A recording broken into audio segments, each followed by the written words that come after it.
John Farrell with the Farrell Law Firm. Today we're going to talk about 4 reasons why everyone needs a revocable living trust in 2024. But first, make sure you subscribe to the channel. We put out new videos almost every day. And make sure you hit the like button because, hey, every like helps.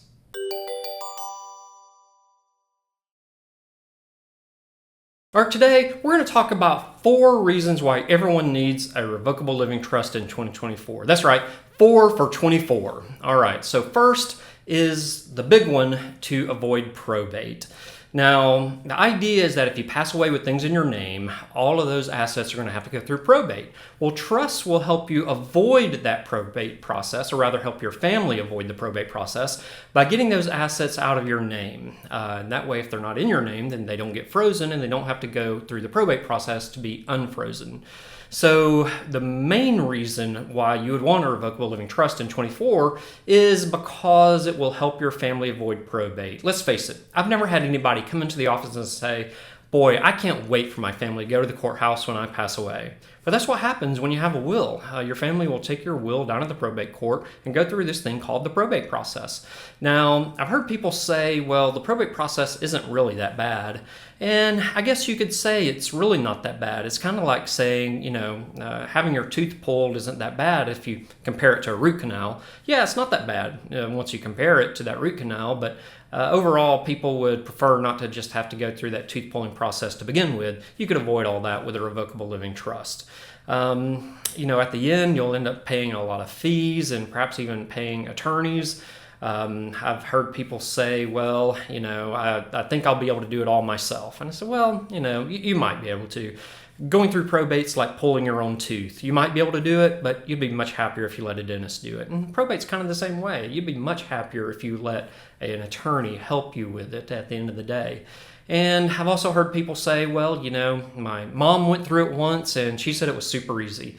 And I always liken that to, Matt Ryan, the former quarterback of the Atlanta Falcons. On his first play ever in the NFL, he threw I believe it was a 62-yard touchdown. And after that, he said, scoring touchdowns is pretty easy in the NFL. But we all know that was just one try. So for people who have been through it more than once, or typically people who have been through it just once, they'll say, boy, I don't want that for my family, because probate can take months and sometimes even years and be really costly. So the number one reason why you'd want a revocable living trust in 2024 is to avoid probate. So now another reason that you might want a revocable living trust in 2024, this is the second reason, is because it adds privacy to your affairs. So for many people, they prefer that what they have and who's getting it not get displayed to everybody that wants to see it. Well, that's what happens with your will. Your will gets filed down at the courthouse and becomes part of the public record. They used to not be a big deal until the internet came along, but with the internet, you can really look them up all day long on the internet, and I do because we do probate work here at the firm. So we're oftentimes looking at wills online that people have filed. And when you look at those wills, you see who's getting all of their inheritances and what they're getting. And so that's all part of that public process. Well, for some people, they prefer to be a little bit private. So trusts generally don't get filed down at the courthouse, so nobody has to know what you have or who's getting it. So that's the number 2 reason why you'd want a revocable living trust in 2024, is because it adds some privacy to your affairs. All right, number 3 reason that you'd want a revocable living trust in 2024 is for incapacity planning. And so what do I mean by that? Well, not so much that if you pass away, but imagine that you get to a point in your life where you're just unable to do things for yourself.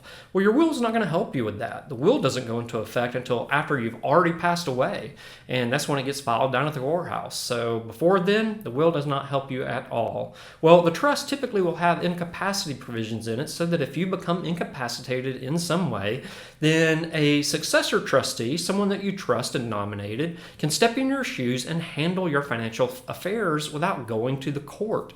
This is what we call avoiding a living probate. In other words, your family won't have to go through a conservatorship or a guardianship over you so that they can handle your financial affairs. The trust itself has that type of planning for incapacity. So the number 3 reason why you'd want a revocable living trust in 2024 is because of incapacity planning. All right, so the number 4 reason that you would want a revocable living trust in 2024 is to have better downstream control over your assets. And what do I mean by this? So imagine that you have a life insurance policy and you've named your children as beneficiaries of your policy. Well, what happens when you pass away is that they go to the insurance company with the death certificate showing that you've passed away, and they'll cut checks to the children. So imagine there are 3 children involved, and they'll just cut 3 checks to those 3 children, basically divided into 3, and everybody will get paid out of that policy.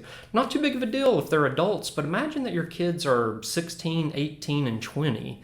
Well, for the 20-year-old, maybe not so big of a deal. For the 18-year-old, probably a bigger deal. And for the 16-year-old, certainly a big deal. Well, first of all, the insurance company isn't going to pay out that policy to the 16-year-old anyway. They're not going to pay it out to a minor. For the 18-year-old, and they'll pay it out to that 18-year-old. But can you imagine, for most people, they prefer that their 18-year-old not get a huge sum of money just dumped into their laps. And that's what happens if you just name beneficiaries on a life insurance policy. Well, for the 20-year-old, you might say, well, I prefer that they get it at 25 instead of just at 20 when I've passed away. Well, trusts help you with that. So you can name provisions in your trust that maybe the kids get it when they turn 30. So no matter really what age they are, if they're 16, 18, or 20, they'll just get that inheritance when they turn 30. Now, you can also put in their provisions that they'll get a certain percentage over time so that they get all of their general needs met, and that way they don't get this large sum of money just dumped into their laps. Well, what you do is you set up the trust, and then on your life insurance policy, you make the trust the primary beneficiary of the policy. That way, when you pass away, those funds get paid out to the trust, and then the trust will manage those assets for those children, regardless of their age and whatever terms you have dictated in that trust. All right, so those are the big 4 for 24. Number 1, it avoids probate. Number 2, for privacy concerns. Number 3, your incapacity planning. And number 4, better downstream control of your assets. All right, so that's really all we have for today. Make sure you subscribe to the channel because we put out new videos almost every day. And make sure you hit the like button because, hey, every like helps.